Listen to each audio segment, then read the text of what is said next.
Hello everybody, this is Mike Gardner, the Chief Operating Officer with the Bridgewater Club, and I'm here with Tim Liddy, our golf course architect. And the next series of videos we're going to talk about are any design changes and enhancements.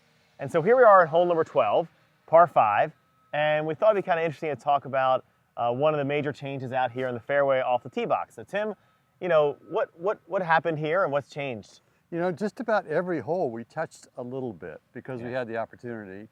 And whether it's a tree impact or playability impact, we tried to adjust things to make the course better. And for instance, on this fairway, we took out a bunker on the right-hand side because it was double jeopardy. If you were in it, you were behind trees. And so we talked about, do we take the trees out or do we take the bunker out? And in this particular case, we decided to take the bunker out. Which I think the risk reward is good because you can challenge the right side for the very, very long hitter, like your son, and try and go for it in two, right? That's right. And then now there's a bit of a bailout for the average hitter. That's right. To the right side. Which was nice. Yeah. And, you know, we extended that fairway on the right a little bit to kind of have that contour roll with the hill. Did a great job. And also, it allowed us to keep the trees on the left, which was nice, a nice benefit, because we had talked about taking those down if we had kept that bunker in because the hole was getting a little bit narrow there. And there's definitely some different elements here that you didn't see initially that you've done to make some enhancements, but also add some more interest, but also functionality. So Tim, what happened here in the left-hand bunkers? Well, a couple things. One is I tried to take some of Mr. Dye's ideas later in his career and incorporate them into this green side. And one of them is that he would wrap the bunker around the back of the greens so that it disappears. So it always looks more dramatic when something disappears from you. Yes. So I think that looks a lot better. I mean, especially from the middle and the right-hand side. I mean, that green looks like it's almost on the edge. Exactly. Kind of neat. You stick a hole location there. Yeah, it's going to look be great.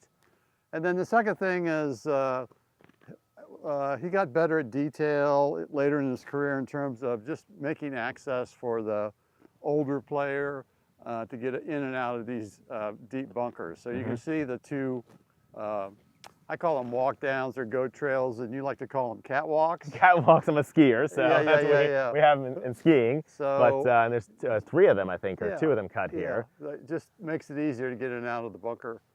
Because this is one of our steepest and bunkers, and it was always that way. Right. It was always one of our dramatic bunkers, and we also did the same thing with that fairway bunker. We added a walkout, and we also added a couple of walkouts on hole number 11 because they're probably our deepest bunkers that are greenside, which is really nice to have. And then I think this left-hand bunker, you kind of shorten that one up a little bit. Just a little bit to add some more variety. So one's big and one's small. Then we have the little pot bunker in the middle. It's always been there, but we added a little bit of, I would say, sex appeal to it or curve to it. Takes your eye to the target as you're in the fairway. And that's really something unique that I've learned a lot from an architectural standpoint that you and Mr. Dye always did, and it really shows well when you're back in the fairway and back on the tee because these little high spots on the bunkers point towards the green. That's correct. And which is really neat. And this one didn't quite have that. It kind of was really small, and it just kind of was bland. So you've added a lot of interest to it. Couple things. One, if when you're in a bunker, it wants to point you at the target. It's weird to be in a bunker that's pointing this way and you have to hit the ball this way. Yeah. And then second is when you're playing the golf hole, it artistically takes your eye to the target. And so when all the bunkers on the perimeter point at the target, it frames the hole and it takes your eye to the target. So it's great. Yeah, so and turning it gives it a little bit of movement and a little, as I said, pizzazz or something. Yeah, exactly. So, well, neat. Well, this is a nice little updates here. Again, all in line with, you know, bringing the golf course current, but preserving the essence of a true Pete Dye design golf course. And we must say, this is a liner. It's not the final product. The sand will be put in probably next week. That's right. Into That's the right. bunker. Exactly. So it's not black sand. No. Well, great. Thank you.